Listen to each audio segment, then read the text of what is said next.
Mga misteryo ng karagatan. Magandang araw sa lahat. Ngayon ay pag-uusapan natin ang ilan sa mga pinakamalalaking misteryo ng karagatan. Ang karagatan ay sumasaklaw sa humigit kumulang 71% ng ibabaw ng mundo. Ngunit malaking bahagi nito ay hindi pa lubusang napag-aaralan. Dahil sa matinding lalim, mataas na presyon at limitasyon ng teknolohiya, marami pa ring tanong na wala pang tiyak na sagot. Una, ang hindi pa natutuklasang kailaliman ng karagatan. Isa sa pinakamalaking misteryo ng karagatan ay ang napakalalim nitong bahagi. Tinatayang higit sa 80% ng karagatan ang hindi pa ganap na nae-eksplora o namamapa ng detalyado. Habang madali nang mapag-aralan ang kalupaan gamit ang mga satellite, mas mahirap pag-aralan ang ilalim ng dagat dahil hindi nakakapasok ang liwanag sa napakalalim na tubig. Sa pinakamalalim na bahagi ng karagatan, umaabot sa higit 11,000 metro ang lalim sa Mariana Trench. Napakataas ng presyon rito, libu-libong beses na mas mataas kaysa sa presyon sa ibabaw ng mundo, kaya kakaunti lamang ang mga sasakyang dagat na kayang makarating doon. Pangalawa, mga hindi pa natutuklasang nilalang. Dahil hindi pa lubusang napag-aaralan ng karagatan, patuloy na nakakatuklas ang mga siyentipiko ng mga bagong uri ng isda, pusit, dikya at iba pang organismo.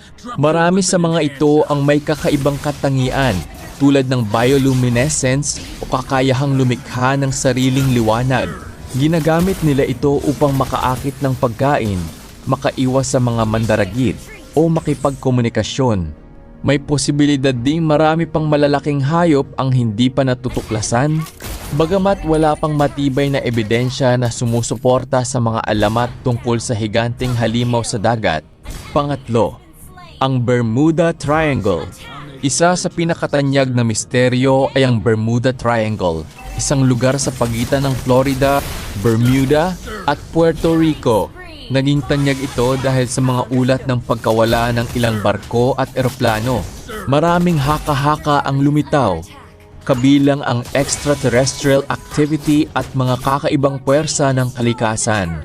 Gayunpaman, ipinapakita ng karamihan sa mga pag-aaral na ang mga pagkawala ay maaaring maipaliwanag ng masamang panahon, malalakas na agos, pagkakamali ng tao at iba pang karaniwang panganib sa paglalayag. Wala pang matibay na ebidensya na nagpapakita ng isang natatanging misteryo na eksklusibo sa lugar na ito. Pang-apat, mga kakaibang tunog sa karagatan. Nakapagtala ang mga oceanographer ng ilang kakaibang tunog mula sa ilalim ng dagat.